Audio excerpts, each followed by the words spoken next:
ഇന്ന് തീയൽ വെക്കാമെന്ന് വിചാരിച്ച് കുറേ നാളായി തീയൽ ഉണ്ടാക്കിയിട്ട്. അപ്പോൾ ഞാൻ വരുന്ന വഴിക്ക് മരിച്ചീനി വാങ്ങിച്ചിട്ട് വന്നായിരുന്നു. മുരുകാണ്ട് ഭയങ്കര ഇഷ്ടമാണ് മരിച്ചീനി. ഇങ്ങനെ ഇതുപോലെ കടുക് താളിച്ച് വയ്ക്കുന്ന ഇങ്ങനെ മരിച്ചീനി വാങ്ങിച്ച് കടുക് താളിച്ച് കുക്കറിലിട്ടിട്ട് 2 വിസിൽ വരുന്നവരെയൊക്കെ വയ്ക്കുക.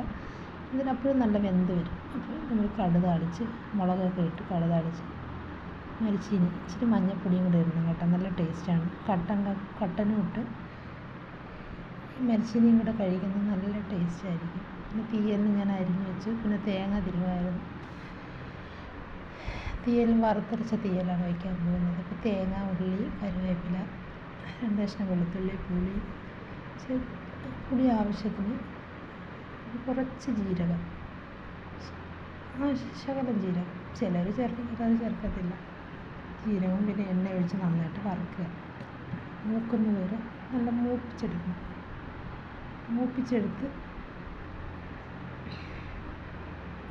റെഡ് കളർ ആകുമ്പോഴത്തേക്ക് എടുക്കണം. പിന്നെ മരിച്ചീനിയും കട്ടനും മുരുകാണ്ട് വന്നപ്പോൾ കൊടുത്ത് അതിന് അടുത്ത അടുപ്പിൽ ഞാൻ വെജിറ്റബിൾ വേവിക്കാനായിട്ട് പോവുകയാണ്. മുരിങ്ങയ്ക്ക, വെണ്ടയ്ക്ക, ചെറിയ ഉള്ളി, പച്ചമുളക് ഇത്രയും കൂടെ ഇട്ട് നന്നായിട്ട് വശക്കി കുറച്ച് ഉപ്പും കൂടെ ഇട്ടിട്ട് അതങ്ങ് അടച്ച് വയ്ക്കുക.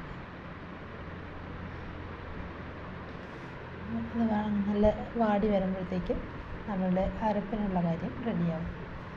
മഞ്ഞൾപ്പൊടി, അതിൽ തേങ്ങ മൂത്ത് വരുമ്പോൾ മഞ്ഞൾപ്പൊടി, മല്ലിപ്പൊടി, മുളക് പൊടി, ആവശ്യത്തിന് എരി ചേർക്കുക. എരി വേണമെന്നുള്ളവരൊക്കെ നിറയെ ചേർക്കുക, അല്ലെങ്കിൽ കുറച്ച് ചേർക്കുക. അത് നല്ല മൂപ്പിച്ചെടുക്കുക. എന്നിട്ട്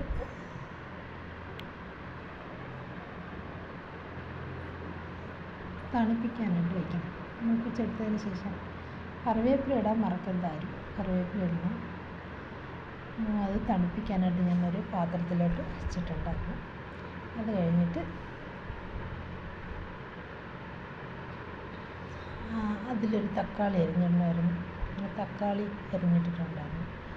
അത് അടച്ച് വെച്ചതിന് ശേഷം കുറച്ച് വാടി വന്നതിന് ശേഷം ഈ അരപ്പ് വെള്ളം ചേർക്കാതെ പൊടിച്ചെടുക്കണം. എന്നിട്ട് പൊടിച്ചെടുത്ത് അരി ചേർക്കുക, കുറച്ച് വെള്ളം കൂടെ ചേർത്ത് മാങ്ങ അച്ചാറും മുട്ട ഓംലെറ്റും തീയലും. ഇത്രയാണ് ഇന്നത്തെ ഫുഡ്. അപ്പോൾ എല്ലാവരും ലൈക്ക് ചെയ്യുക, ഷെയർ ചെയ്യുക, സബ്സ്ക്രൈബ് ചെയ്യുക. ഓക്കെ.